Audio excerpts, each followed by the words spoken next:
bom?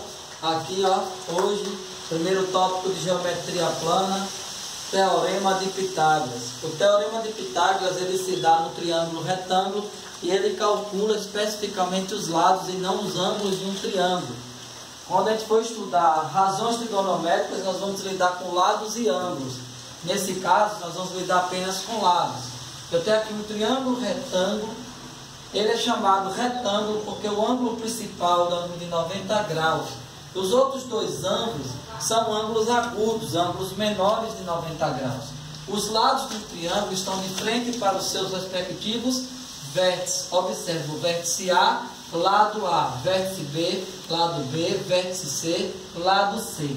O lado maior chama-se hipotenusa e os outros dois lados, B e C, são catetos, que em alguns casos podem ser iguais. Se eles forem iguais, esse triângulo retângulo é isósceles. Se eles forem diferentes, esse triângulo retângulo vai ser escaleno.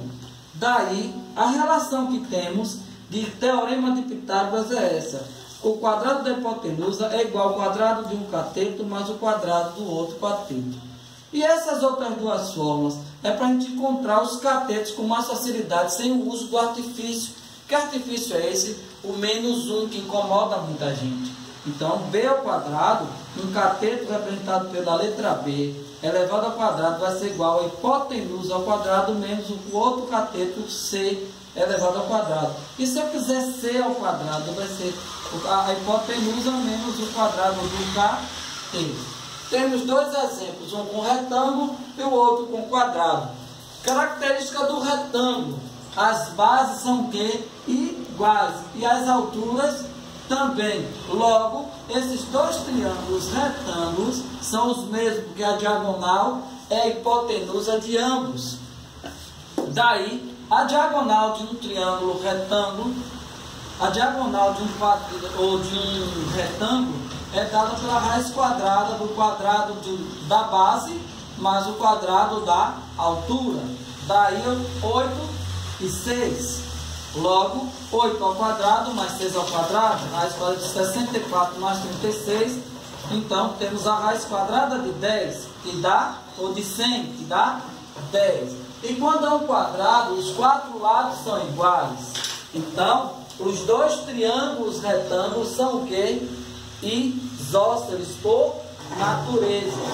Observe que os catetos só têm a mesma medida, tanto para esse quanto para esse. Logo, reduzindo a fórmula, fica como B é igual a L raiz de 2. Quem é L? O lado.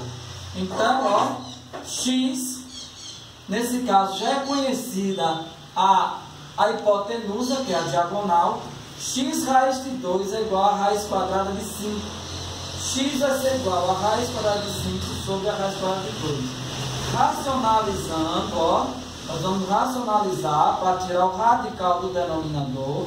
Daí, como os índices são iguais, 5 vezes 2 fica a raiz quadrada de 10 e a raiz quadrada de 2 ao quadrado. Aplica as propriedades e o resultado que teremos é raiz quadrada de 10 sobre 2. Divide? Não, porque eu tenho um radical e aí embaixo o denominador é um número inteiro. Essa foi a aula de hoje de Teorema de Pitágoras. É a primeira parte. Nós veremos um conteúdo bem completo e aguçado, onde vamos ver todos os locais onde o Teorema de Pitágoras atua na geometria plana, parcial e até na geometria, uma outra geometria, da geometria analítica. Então, fiquem atentos às aulas. Essa só é a primeira parte, beleza?